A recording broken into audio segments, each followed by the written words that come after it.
بسم اللہ الرحمن الرحیم۔ سامعین کرام، آپ سن رہے ہیں عمران سیریز کے سلسلے کا ایک اردو ناول پاور لینڈ کی تباہی، جس کے مصنف ہیں مظہر کلیم ایم اے، اور یہ اس سلسلے کی قسط نمبر 13 ہے۔ مجھے امید ہے آپ کو میری یہ کاوش پسند آ رہی ہوگی۔ آپ نے اگر ابھی تک میرا چینل کہانی گھر سبسکرائب نہیں کیا تو ابھی میرے چینل کو سبسکرائب کر کے بیل نوٹیفیکیشن آن کر لیجئے، تاکہ آنے والی ہر نئی کہانی کی اطلاع بر وقت آپ تک پہنچ سکے۔ اب پروگرام کیا ہے؟ یہاں سے نکلنا بھی ہے یا یہاں بجری کے ڈھیر پر بیٹھ کر بس باتیں ہی کرتے رہنا ہے؟ صفدر نے کہا، وہ ایک گانا ہے، جائیں تو جائیں کہاں، وہ مجھے آج یاد آ رہا ہے۔ عمران نے مسکراتے ہوئے کہا اور اٹھ کر کھڑا ہو گیا۔ اس نے ہاتھوں سے کپڑے جھاڑنے کی کوشش کی، لیکن ظاہر ہے کپڑے تو بجری کے ڈھیر میں دفن ہونے کی وجہ سے بجری کے رنگ کے ہی ہو چکے تھے۔ باقی ساتھی بھی اٹھ کھڑے ہوئے اور پھر عمران دیوار میں بنے ہوئے سوراخ کی طرف بڑھنے لگا۔ اس نے دیوار سے ذرا ہٹ کر سوراخ میں دوسری طرف جھانکا تو دوسری طرف اسی طرح ایک سرنگ سی جا رہی تھی۔ آؤ بھائی، جب آدمی ڈھیٹ ہو تو راستے بھی خود بخود پیدا ہو جاتے ہیں، عمران نے کہا، اور پھر دیوار کے اس سوراخ کو کراس کر کے دوسری راہداری میں داخل ہو گیا۔ اس کا انداز خاصا جھجک لیے ہوئے تھا۔ شاید اس کا خیال تھا کہ کوئی الارم وغیرہ نہ بج پڑے، لیکن دوسری طرف پہنچ جانے کے باوجود جب کچھ نہ ہوا تو عمران نے اطمینان کا سانس لیا اور باقی ساتھیوں کو اندر آتا ہوا دیکھنے لگا۔ جب سب ساتھی سوراخ کو کراس کر کے مین ونگ کی راہداری میں آ گئے تو عمران آگے کی طرف چل پڑا۔ اس راہداری میں روشنی تھی، اس لیے وہ اب ایک دوسرے کو اچھی طرح دیکھ سکتے تھے۔ سب کے سب انسانوں کے بجائے بھوت لگ رہے تھے۔ اسلحے کا کیا ہوگا؟ صفدر نے پوچھا۔ جولیا ہمارے ساتھ ہے، پھر اسلحے کی کیا ضرورت ہے؟ عمران نے بڑے سنجیدہ سے لہجے میں جواب دیتے ہوئے کہا۔ شٹ اپ، اب تم گھٹیا باتیں کرنے لگ گئے ہو، جولیا نے غصے سے پھنکارتے ہوئے لہجے میں کہا۔ حالت ہی اس وقت ایسی ہے، ابھی تو تنویر نہیں بولا، اور اگر بول پڑا تو تم اچھی طرح سمجھ سکتی ہو کہ وہ کیا بولے گا۔ عمران نے مسکراتے ہوئے کہا، لیکن تنویر نے ہونٹ بھینچ لیے۔ اس نے کوئی جواب نہ دیا۔ شاید اس ہولناک واقعے کی وجہ سے اس کے ذہن پر ابھی تک اثر موجود تھا۔ یہ سرنگ آگے جا کر دائیں طرف کو گھوم رہی تھی، اور پھر وہ جیسے ہی سرنگ میں مڑ کر آگے کی طرف بڑھے، یکلخت انہیں اپنے عقب میں تیز سرسراہٹ کی آواز سنائی دی، اور وہ سب بے اختیار اچھل کر مڑے، اور دوسرے لمحے عمران کے حلق سے ایک طویل سانس نکل گیا، کیونکہ سرنگ کا جہاں موڑ تھا وہاں چھت سے فرش کے اندر اندھے لیکن موٹے شیشے کی دیوار قائم ہو گئی تھی۔ اسی لمحے انہیں آگے کی طرف بھی ویسی ہی آواز سنائی دی، اور پلک جھپکنے میں ویسی ہی دیوار دوسری طرف بھی قائم ہو گئی۔ لو بھائی، مسئلہ ختم ہوا، اب کم از کم ہم نہا دھو تو لیں گے، عمران نے بڑے مطمئن لہجے میں کہا۔ نہا دھو؟ کیا مطلب؟ سب نے بے اختیار چونک کر کہا۔ بھائی، اب ہنری اتنا بدذوق تو نہیں ہو سکتا کہ ہمیں اس حالت میں قبر میں اتارے گا۔ کفن تو پہنائے گا، اور ظاہر ہے کفن سے پہلے مردوں کو نہلایا بھی جاتا ہے، عمران نے جواب دیا، اور سب کے چہرے یک لخت کھچ سے گئے۔ تم نہانے دھونے کی بات کر رہے ہو، میں تمہارے جسم کے ریزے اڑا دوں گا۔ اسی لمحے سرنگ کی چھت سے ہنری کی چیختی ہوئی آواز سنائی دی۔ اس کا لہجہ بتا رہا تھا کہ وہ سخت بوکھلایا ہوا ہے۔ یار، ان ریزوں کو ہی نہلا دینا، بل بے شک پاکیشیا سیکرٹ سروس کو بھجوا دینا، اور اس کی بھی اجازت ہے کہ بل زیادہ بنا دینا، شاید اس طرح پاور لینڈ کی غربت دور ہو سکے، عمران نے ایسے لہجے میں جواب دیا جیسے وہ اپنے بجائے کسی اور کی بات کر رہا ہو۔ تم نے پاور لینڈ کی طاقت کا غلط اندازہ لگایا تھا عمران، اور اب نتیجہ بھگتو۔ میں تمہیں مزید ایک لمحہ بھی زندہ رکھ کر خطرہ مول نہیں لے سکتا، ہنری کی چیختی ہوئی آواز سنائی دی۔ خطرہ تو مرنے کے بعد پیدا ہوگا، جب تک ہم زندہ ہیں تمہیں کیا خطرہ ہو سکتا ہے؟ ہمیں پاور لینڈ کی طاقت کا اندازہ ہے، اس لیے تو کہہ رہا ہوں کہ ہم اتنے بھی احمق نہیں ہیں جتنے تم سمجھ رہے ہو کہ ہم بس منہ اٹھائے پاور لینڈ میں گھس آئے ہیں تاکہ تم ہمیں شکار کر سکو۔ ایسی بات نہیں ہے mister Henry, chairman of power land, Imran نے بڑے طنزیہ لہجے میں کہا۔ کمپیوٹر نے تمہیں اچھی طرح چیک کر لیا ہے، تمہارے پاس کچھ نہیں ہے، اس لیے مجھے چکر دینے کی کوشش نہ کرو، ہنری نے پھنکارتے ہوئے کہا۔ تو میں خوامخواہ آج تک ہر جگہ تمہاری ذہانت کے قصیدے پڑھتا رہا؟ تمہاری ساری ذہانت تو کمپیوٹر تک ہی محدود ہے، تو ٹھیک ہے، تم یہ بھی کر کے دیکھ لو۔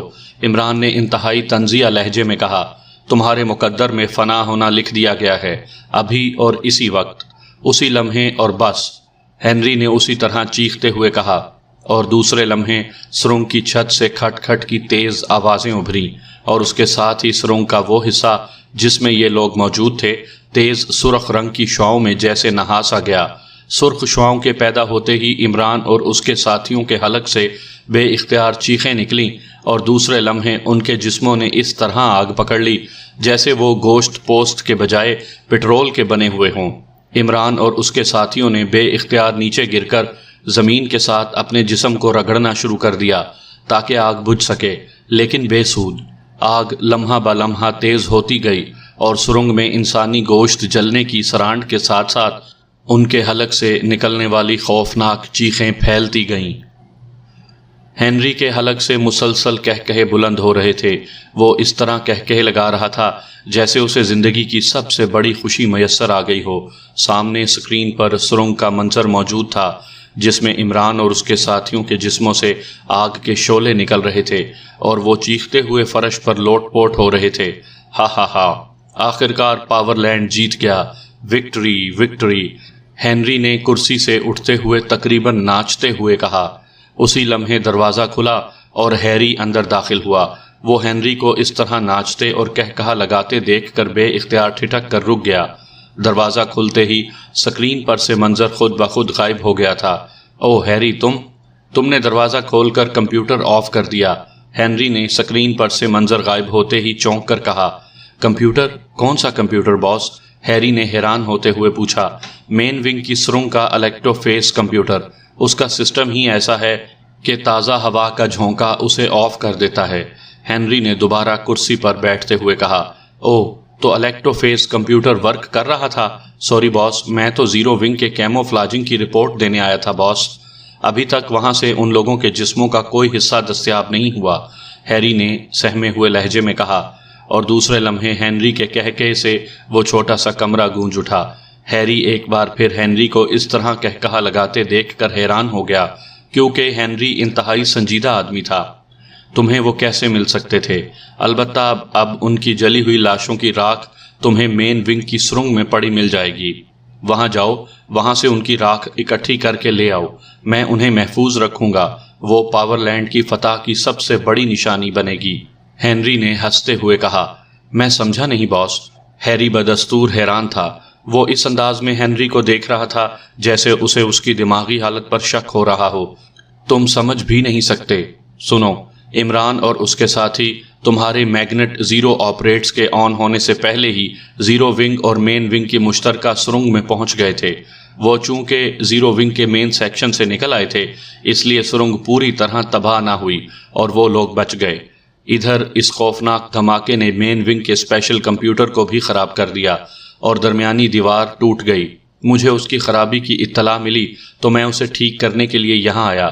یہاں آ کر میں نے جب اسے ٹھیک کرنے کے لیے الیکٹرو فیس کمپیوٹر آن کیا تو میں یہ دیکھ کر پاگل ہو گیا کہ عمران اور اس کے ساتھی صحیح سلامت اس ٹوٹی ہوئی دیوار سے نکل کر مین ونگ کی سرنگ میں داخل ہو چکے تھے۔ یہ دیکھ کر یقین مانو میں پاگل ہو گیا کہ زیرو ونگ بھی تباہ ہو گیا، لیکن اس کے باوجود بھی یہ زندہ ہیں۔ چنانچہ میں نے فوراً الیکٹرو فیس کمپیوٹر کو چارج کرنا شروع کر دیا۔ جب کمپیوٹر چارج ہوا تو یہ سرنگ کے موڑ میں داخل ہو چکے تھے۔ اگر مجھے مزید دیر ہو جاتی تو یہ یقیناً مین ونگ میں داخل ہو جاتے۔ چنانچہ میں نے الیکٹرو پلیٹس اتار کر ان کا راستہ محدود کر دیا، اور پھر میں نے الیکٹرو فیس کی سب سے طاقتور ریز الیکٹرو 1 آن کر دی، اور اس طرح ان کے جسموں کو آگ لگ گئی اور وہ سب دھڑا دھڑ جلنے لگے۔ جب تم داخل ہوئے تو میں ان کے جلنے کا نظارہ کر رہا تھا، اور ان کی مرتے وقت کی چیخیں میرے کانوں میں رس گھول رہی تھیں، لیکن تمہیں پتہ نہیں تھا کہ الیکٹرو فیس کمپیوٹر آن ہے، اس لیے تم اندر آ گئے، اور وہ تازہ ہوا لگتے ہی خود بخود بند ہو گیا۔ ہنری نے کرسی پر بیٹھ کر اپنے نمبر 2 کو تفصیلات بتانی شروع کر دیں۔ اوہ، تو یہ بات تھی باس، اس لیے زیرو ونگ سے ان کی لاشیں نہیں مل رہی تھی، ہیری نے طویل سانسیں لیتے ہوئے کہا۔ بہرحال اب تک وہ جل کر راکھ ہو چکے ہوں گے، اس لیے تم جا کر ان کی راکھ اکٹھی کر کے میرے سامنے پیش کرو، ہنری نے کرسی سے اٹھتے ہوئے کہا۔ یس باس، کہاں پیش کروں باس؟ ہنری نے مستعدی سے جواب دیا۔ مین آپریشن روم میں۔ اب میں وہاں جا رہا ہوں تاکہ پروجیکٹ کو اطمینان سے مکمل کروا سکوں، ہنری نے کہا، اور ہیری کے سر ہلانے پر وہ دروازہ کھول کر کمرے سے باہر آ گیا۔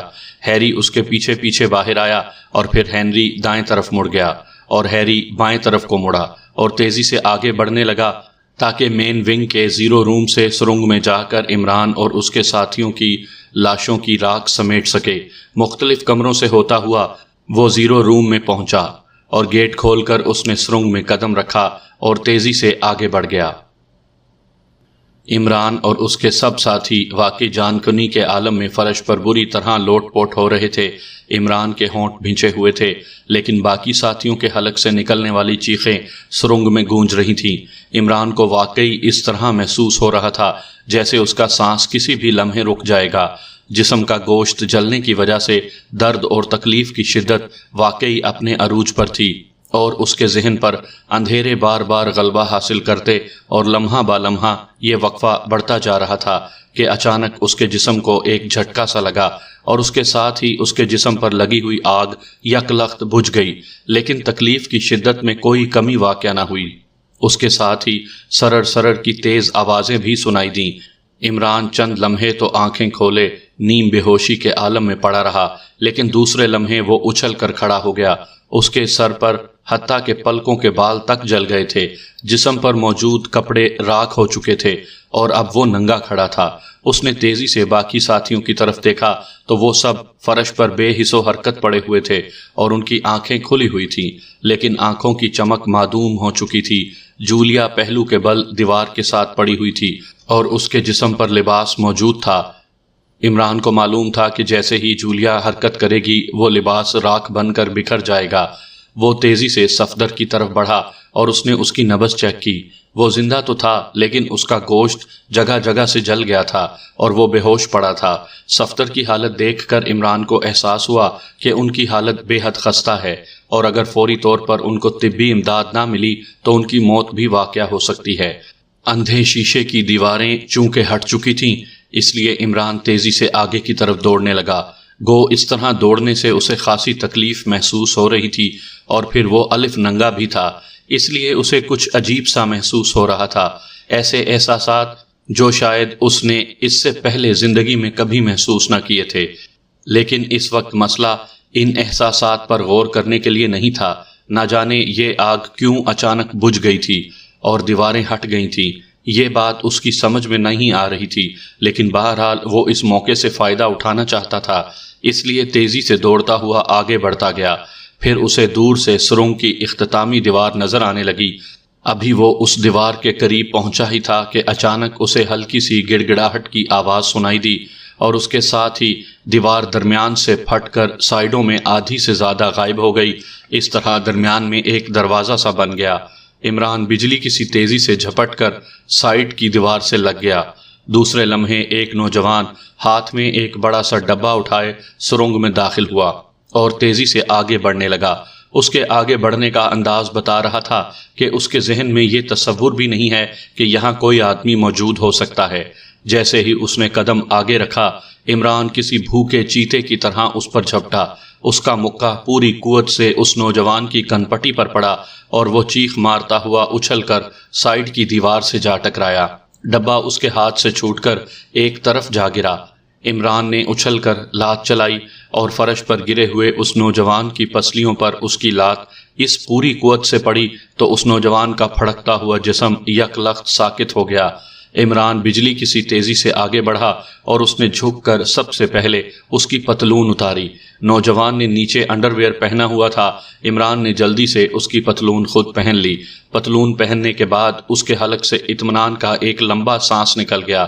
اس نے جھک کر اس کی نبض دیکھی تو اسے احساس ہوا کہ یہ نوجوان ابھی کم از کم مزید 1 گھنٹہ ہوش میں نہیں آ سکتا۔ اس نے جلدی سے اس کی تلاشی لینی شروع کر دی اور دوسرے لمحے اس کے کوٹ کی اندرونی جیب سے ایک جدید قسم کا پسٹل برآمد کر لیا۔ پسٹل ہاتھ میں لیتے ہی عمران تیزی سے مڑا اور بھاگتا ہوا دروازے کو کراس کر کے دوسری طرف آ گیا۔ دوسری طرف ایک چھوٹا سا کمرہ تھا جس کے ایک کونے میں ایک مشین نصب تھی۔ جو کہ اس وقت چل رہی تھی۔ اس مشین کو دیکھتے ہی عمران سمجھ گیا کہ یہ اس دروازے کو آپریٹ کرنے کی مشین ہے۔ کمرے کی ایک دیوار کے ساتھ 4 بڑی بڑی الماریاں موجود تھیں۔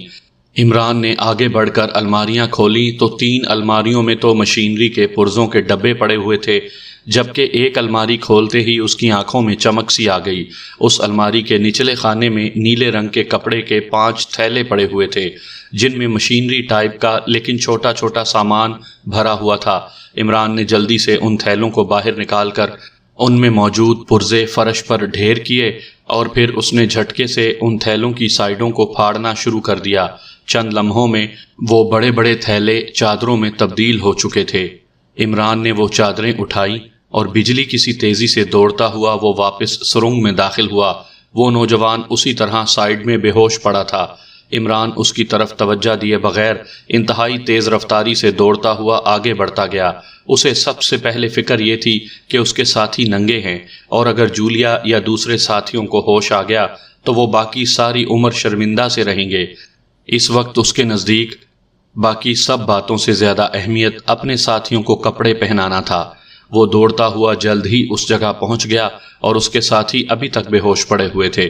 اس نے جلدی سے سب سے پہلے جولیا پر چادر ڈالی اور پھر باقی چادریں اس نے اپنے ساتھیوں کے جسموں کے گرد لپیٹ دیں۔ اس کے بعد اس نے صفدر کو ہوش میں لانے کی کوششیں شروع کر دیں۔ تھوڑی دیر بعد صفدر نے کراہتے ہوئے آنکھیں کھول دیں۔ صفدر، ہوش میں آؤ، ہم جلے ضرور ہیں لیکن زندہ ہیں، جلدی کرو، باقی ساتھیوں کو ہوش میں لے آؤ اور مین ونگ کی طرف آ جاؤ، جلدی۔ عمران نے صفدر کے ہوش میں آتے ہی تیز لہجے میں کہا، اور صفدر کے سر ہلانے پر وہ تیزی سے سیدھا ہوا اور واپس اس طرف کو دوڑ پڑا جدھر سے وہ تھیلے پھاڑ کر چادریں لے آیا تھا۔ جب وہ اس نوجوان کے قریب پہنچا تو اس وقت نوجوان اٹھ کر بیٹھنے کی کوشش کر رہا تھا۔ عمران نے آگے بڑھ کر ایک جھٹکے سے اس کی گردن سے اس کو پکڑ کر کھڑا کیا اور پسٹل کی نال اس کی کن پٹی سے لگا دی۔ ہنری کہاں ہے؟ جلدی بولو، ورنہ۔ عمران نے اس ہاتھ کو جس سے اس نے گردن پکڑی ہوئی تھی بڑے غصیلے انداز میں جھٹکا دیتے ہوئے کہا، تم تو جل چکے تھے پھر؟ نوجوان نے پھنسے پھنسے اور قدرے خوفزدہ لہجے میں کہا۔ اس کا عمران کو دیکھنے کا انداز ایسا تھا جیسے وہ کسی بھوت کو دیکھ رہا ہو۔ ویسے اس وقت عمران کی حالت واقعی کسی بھوت جیسی ہی بنی ہوئی تھی۔ جواب دو ورنہ۔ عمران کے لہجے میں غراہٹ کا عنصر اور زیادہ ہو گیا۔ وہ مین آپریشن روم میں ہیں۔ نوجوان نے بوکھلائے ہوئے لہجے میں کہا، پوری بات کرو۔ عمران نے تیز لہجے میں کہا، لیکن دوسرے لمحے وہ نوجوان یکلخت اچھلا اور اس نے اچھل کر عمران کے سینے میں پوری قوت سے گھٹنے مار دیے اور خود وہ کولوں کے بل نیچے گرا۔ زوردار اور اچانک ضرب لگنے کی وجہ سے عمران یکلخت اچھل کر پیچھے ہٹا۔ تو تم نے آخرکار جرت کر ہی لی، عمران نے غراتے ہوئے کہا، اور اس کی آنکھوں میں یکلخت غصے کے چراغ جل اٹھے۔ اس نے ریوالور ایک طرف پھینکا اور ہونٹ بھینچ کر کھڑا ہو گیا۔ نوجوان نیچے گر کر تیزی سے اٹھا اور اس نے اپنے طور پر اٹھتے ہوئے عمران پر حملہ کرنے کی کوشش کی، لیکن عمران نے اسی لمحے یکلخت اچھل کر پوری قوت سے لات چلائی اور نوجوان کسی مار کھائے بلے کی طرح چیختا ہوا سرنگ کی دیوار سے جا ٹکرایا۔ عمران آگے بڑھ کر جھکا اور دوسرے لمحے وہ نوجوان عمران کے دونوں ہاتھوں میں اٹھتا ہوا فضا میں بلند ہوا اور عمران نے اسے دونوں ہاتھوں پر کسی لٹو کی طرح گھمایا اور پھر پوری قوت سے واپس دیوار پر دے مارا۔ اس بار اس نوجوان کی چیخ سے سرنگ گونج اٹھی اور نوجوان دیوار سے ٹکرا کر نیچے گرا تو اس کا جسم سیدھا ہوتا گیا۔ وہ بے ہوش ہو چکا تھا، لیکن عمران اس کے نیچے گرتے ہی بجلی کسی تیزی سے آگے بڑھا اور اس نے جھک کر نوجوان کی دونوں ٹانگیں پکڑ کر اس کے جسم کو یکلخت پلٹا اور پوری قوت سے اس کی ٹانگوں کو دیوار کی طرف موڑ دیا۔ نوجوان کا سر دیوار سے ٹک کر رکا ہوا تھا، اس لیے عمران کے زوردار جھٹکے نے اس کی ریڑھ کی ہڈی کے کئی موہرے کھسکا دیے اور وہ شدید تکلیف کی وجہ سے یکلخت ہوش میں آ کر بری طرح چیخنے لگا۔ عمران نے اسے ایک بار پھر پلٹ کر چھوڑ دیا اور اس کی بے جان ٹانگیں فرش پر گر گئیں۔ نوجوان کا چہرہ تکلیف کی شدت سے مسخ ہو رہا تھا۔ عمران نے اس کی ٹانگیں چھوڑیں اور ایک بار پھر جھک کر ایک ہاتھ اس کی گردن میں ڈالا اور بازو کے زور سے اسے اوپر فضا میں اٹھا لیا۔ نوجوان کا نچلا جسم بے جان ہو کر فضا میں لٹکنے لگا۔ عمران نے دوسرے ہاتھ سے بھرپور تھپڑ اس کے گال پر جما دیا اور نوجوان کے حلق سے ایسی چیخ نکلی جیسے ذبح ہوتے ہوئے جانور کے حلق سے نکلتی ہے، غرغراہٹ نما چیخ، اور اس کے منہ سے نہ صرف کئی دانت اچھل کر باہر آ گرے بلکہ اس کی ناک اور منہ سے خون بھی بہنے لگا۔ میں تمہاری ایک ایک ہڈی توڑ دوں گا، بتاؤ ورنہ۔ عمران نے یک لخت دوسرا تھپڑ مارتے ہوئے کہا، بتاتا ہوں۔ نوجوان نے بری طرح چیختے ہوئے جواب دیا، باس نے مجھے یہاں تم لوگوں کی راکھ اکٹھی کرنے بھیجا تھا اور خود وہ مین آپریشن روم میں گیا ہے۔ نوجوان نے رک کر جواب دیا، اپنا نام بتاؤ جلدی۔ عمران نے غراتے ہوئے کہا۔ اسی لمحے قدموں کی آواز ابھری، لیکن چونکہ یہ آواز اس طرف سے آ رہی تھی جدھر عمران کے ساتھی تھے، اس لیے عمران نے کوئی توجہ نہ کی۔ میرا نام ہیری ہے اور میں باس ہنری کا نمبر 2 ہوں، نوجوان نے کراہتے ہوئے کہا، اور اسی لمحے عمران نے اسے نیچے پھینک دیا۔ پھر جیسے ہی اس کا جسم نیچے گرا، عمران نے اچھل کر اس کی گردن پر پیر رکھا اور تیزی سے گھوم گیا۔ نوجوان کی بھنچی آواز کے ساتھ ہی کھٹاک کی ہلکی سی آواز نکلی اور نوجوان ہیری کی آنکھیں بے نور ہوتی گئیں، اس کی گردن ٹوٹ گئی تھی۔ میں تم لوگوں کے انتظار میں تھا، آؤ جلدی۔ عمران نے مڑ کر اپنے ساتھیوں کی طرف دیکھتے ہوئے کہا اور دوسرے لمحے چونک پڑا کیونکہ جولیا کو صفدر نے کاندھے پر اٹھایا ہوا تھا۔ کیا ہوا جولیا کو؟ عمران نے چونک کر پوچھا۔ اس کی حالت خراب ہے عمران صاحب، فوری طبی امداد چاہیے، صفدر نے کہا۔ آؤ جلدی کرو، عمران نے تیز لہجے میں کہا اور ایک طرف پڑا پسٹل اٹھا کر اس کمرے کی طرف دوڑ پڑا جدھر سے اس نے چادریں اٹھائی تھیں۔ گو باقی ساتھیوں کی حالت بھی ٹھیک نہیں تھی، لیکن بہرحال وہ مرد تھے، اس لیے وہ ہمت کر کے عمران کے پیچھے دوڑے۔ صفدر کی اپنی حالت بھی ٹھیک نہیں لگ رہی تھی، وہ بھی لڑکھڑا جاتا، لیکن پھر بھی وہ جولیا کو اٹھائے ہوئے تھا۔ اسے یہاں فرش پر لٹا دو، جلدی کرو۔ عمران نے تیزی سے اس کمرے کی ایک کھلی ہوئی الماری کی طرف بڑھتے ہوئے صفدر سے کہا، اور صفدر نے نہ صرف جولیا کو فرش پر لٹا دیا بلکہ وہ خود بھی ساتھ ہی بیٹھ گیا۔ کیپٹن شکیل اور تنویر بھی کھڑے نہ رہ سکے اور فرش پر بیٹھ گئے۔ ان کی آنکھیں بار بار بند ہو رہی تھیں، ہونٹ بھنچے ہوئے تھے اور یوں لگ رہا تھا جیسے وہ صرف اپنی قوت ارادی کی وجہ سے اپنے آپ کو دوبارہ بے ہوش ہونے سے روکے ہوئے ہیں۔ عمران نے ایک الماری کے خانے سے ایک چھوٹا سا باکس باہر نکالا۔ یہ باکس وہ پہلے ہی دیکھ چکا تھا، لیکن اس وقت اس کے ذہن میں صرف کپڑوں کا مسئلہ تھا۔ باکس پر کراس کا نشان بتا رہا تھا کہ اس میں میڈیکل ایڈ کے متعلق ادویات ہیں۔ عمران نے باکس کھولا تو اس کی آنکھیں چمک اٹھیں۔ اس میں فوری اعصابی طاقت کے لیے انجیکشن موجود تھے، 10 انجیکشن تھے۔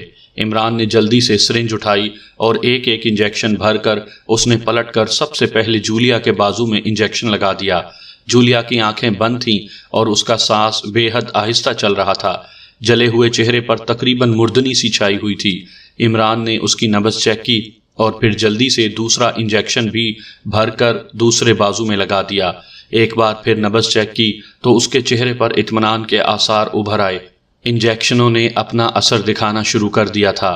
اس کے بعد عمران نے کیپٹن شکیل، صفدر اور تنویر کو بھی ایک ایک انجیکشن لگایا اور دوبارہ جولیا کی طرف متوجہ ہو گیا۔ اس کی انگلیاں جولیا کی نبض پر جمی ہوئی تھیں۔ چند لمحے نبض چیک کرنے کے بعد اس نے دوبارہ انجیکشن فل کیا اور تیسرا انجیکشن لگا کر وہ اٹھ کھڑا ہوا۔ تم لوگ یہاں رکو، میں آگے جا کر چیک کرتا ہوں، عمران نے صفدر اور کیپٹن شکیل سے کہا اور خود تیزی سے دروازے کی طرف مڑ گیا جو اس کمرے کی بائیں دیوار کے کونے میں نظر آ رہا تھا۔ ابھی وہ دروازے کے قریب ہی پہنچا تھا کہ یکلخت دروازہ ایک دھماکے سے کھلا۔ عمران جو دروازے کے بالکل سامنے پہنچ چکا تھا، یکلخت اچھل کر ایک طرف ہٹنے کی کوشش کی، لیکن دوسرے لمحے ایک مشین گن کی نال اس کے سینے پر جم گئی۔ آنے والا ایک لمبا تڑنگا سا نوجوان تھا، اس کے پیچھے 2 اور مسلح آدمی تھے۔ عمران نے فوری طور پر دونوں ہاتھ اٹھا لیے۔ باقی 2 افراد نے بجلی کسی تیزی سے اندر آ کر پوزیشنیں سنبھال لیں۔ صفدر، کیپٹن شکیل اور تنویر انہیں دیکھ کر اٹھ کھڑے ہوئے، جبکہ جولیا اب آنکھیں کھولے کر آ رہی تھی۔ تم لوگ زندہ ہو، کمال ہے، باس تو کہہ رہا تھا کہ جل کر راکھ ہو چکے ہیں۔ ہیری کہاں ہے؟ عمران کے سینے پر مشین گن کی نال رکھنے والے نے حیرت بھرے لہجے میں کہا۔ تمہیں کیسے معلوم ہو گیا کہ ہم زندہ ہیں؟ بھائی ہم تو مر چکے ہیں، یقین نہ آئے تو گولی چلا کر دیکھ لو، عمران نے یکلخت مسکراتے ہوئے کہا۔ شٹ اپ، بکواس کرنے کی ضرورت نہیں، اس آدمی نے بوکھلائے ہوئے انداز میں چیختے ہوئے کہا، اور پھر اس کا فکرہ ختم ہی ہوا تھا کہ عمران یکلخت بجلی کسی تیزی سے تڑپا اور دوسرے لمحے وہ آدمی بری طرح چیختا ہوا اچھل کر صفدر کی طرف دوڑتا گیا۔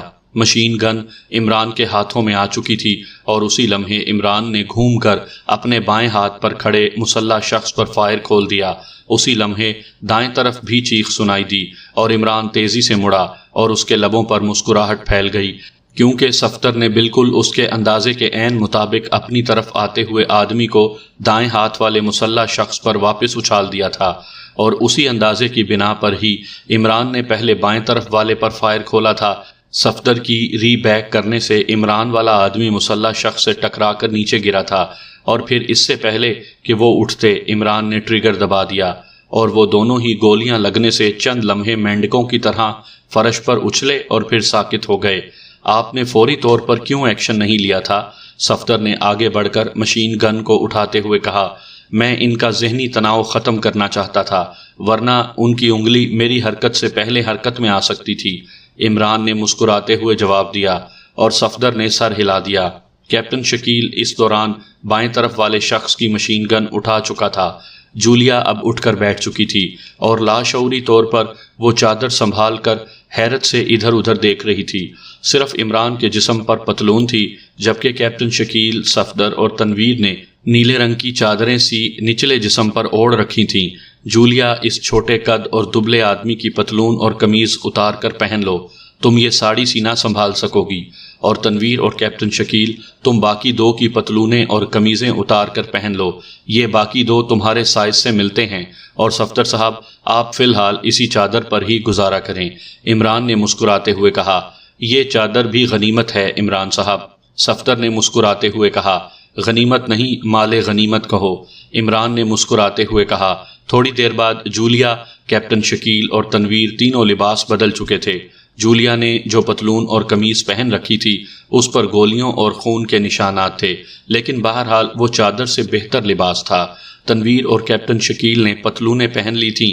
مشین گنیں اب عمران، صفدر اور کیپٹن شکیل کے ہاتھوں میں تھیں۔ یہ مشین گن تم سنبھال لو تنویر، میں پسٹل پر گزارا کر لوں گا، عمران نے مشین گن تنویر کی طرف پھینکتے ہوئے کہا، اور خود تیزی سے کھلے دروازے کی طرف بڑھ گیا۔ دروازے کے دوسری طرف ایک چھوٹی سی راہداری تھی۔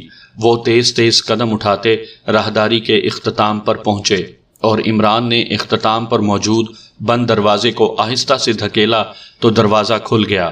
دوسری طرف ایک چھوٹا سا کمرہ تھا۔ عمران کمرے کے اندر داخل ہو کر ادھر ادھر دیکھنے لگا۔ کمرے کا اور کوئی دروازہ نہ تھا۔ یہ کیا؟ اس کمرے کا تو اور دروازہ ہی نہیں ہے، صفدر نے ادھر ادھر دیکھتے ہوئے کہا۔ یہ میرے خیال میں لفٹ ہے، دروازہ بند کر دو، عمران نے کہا، اور صفدر نے آگے بڑھ کر دروازہ بند کر دیا۔ عمران سوئچ بورڈ کی طرف بڑھا۔ سوئچ بورڈ پر 4 بٹن موجود تھے۔ عمران ایک لمحے کے لیے بٹنوں کو دیکھتا رہا۔ چاروں سادہ سے بٹن تھے۔ عمران نے ایک بٹن کو انگلی سے دبایا، لیکن کمرے نے حرکت نہ کی تو اس نے دوسرا بٹن پریس کر دیا۔ اس بٹن کے پریس ہوتے ہی یکلخت ان کے قدموں تلے سے فرش غائب ہو گیا، اور وہ بے اختیار چیختے ہوئے گہرائی میں گرتے چلے گئے۔ عمران نے ہاتھ اٹھا کر سوئچ بورڈ کو پکڑنے کی کوشش کی، لیکن بے سود۔ اچانک نیچے گرنے کی وجہ سے اس کا ہاتھ گرفت نہ کر سکا۔ عمران نیچے گرتے وقت اپنے ساتھیوں کی چیخیں سن چکا تھا۔ اس نے اپنے آپ کو سنبھالنے کی کوشش کی، لیکن دوسرے لمحے اس کا جسم ایک زوردار دھماکے سے کسی سخت چیز سے ٹکرایا، اور پھر اس کے ساتھ ہی اس کے ذہن پر یکلخت اندھیروں نے یلغار کر دی، اور اس کے حواس اس کا ساتھ چھوڑ گئے۔ ہنری مین آپریشن روم میں اپنے شیشے کے کیبن والے دفتر میں بیٹھا پروجیکٹ پر کام ہوتا دیکھ رہا تھا۔ اس کے چہرے پر اطمینان تو ضرور موجود تھا، لیکن ساتھ ساتھ وہ بار بار نظریں گھما کر ہال کے دروازے کی طرف بھی دیکھ لیتا۔ اسے دراصل ہیری کا انتظار تھا، جسے اس نے عمران اور اس کے ساتھیوں کے جسموں کی راکھ لینے بھیجا تھا۔ لیکن جب ہیری کو گئے ہوئے کافی دیر ہو گئی اور ہیری واپس نہ آیا تو ہنری کے دل میں اچانک بے چینی اور تشویش کی لہر سی دوڑ گئی، اور اسی لمحے یکلخت جیسے بادلوں میں بجلی چمکتی ہے اس طرح ایک خیال اس کے ذہن پر ابھرا، اور دوسرے لمحے وہ یکلخت اچھل کر کھڑا ہو گیا۔ او ہیری کے دروازہ کھولنے سے الیکٹرو فیوز کمپیوٹر یکلخت بند ہو گیا تھا۔ تو اس کا مطلب ہے کہ عمران اور اس کے ساتھیوں کے جسموں میں لگی ہوئی آگ بجھ گئی ہوگی اور وہ شیشے والی دیواریں بھی ختم، سب کچھ آف ہو گیا ہوگا۔ ہنری کے ذہن میں پنکھے سے گھومنے لگے۔ اس وقت جوش مسرت اور فتح کے چکر میں یہ پہلو تو اس کے ذہن میں آیا ہی نہ تھا۔ او کہیں وہ لوگ زندہ نہ ہوں، ہنری نے انتہائی بے چینی سے کہا اور تیزی سے کیبن کے دروازے کی طرف مڑا۔ وہ خود جانا چاہتا تھا لیکن دوسرے لمحے وہ ایک اور خیال کے آنے سے ٹھٹک کر رک گیا۔ اس نے خود جانے کا فیصلہ بدل دیا تھا۔ اس نے سوچا تھا کہ اگر وہ زندہ ہوں تب بھی خود اس کا جانا غلط، اور اگر وہ زندہ نہ ہوں تب بھی۔ اس نے جلدی سے میز پر پڑے ہوئے ٹیلی فون کا ریسیور اٹھایا اور نمبر ڈائل کرنے شروع کر دیے۔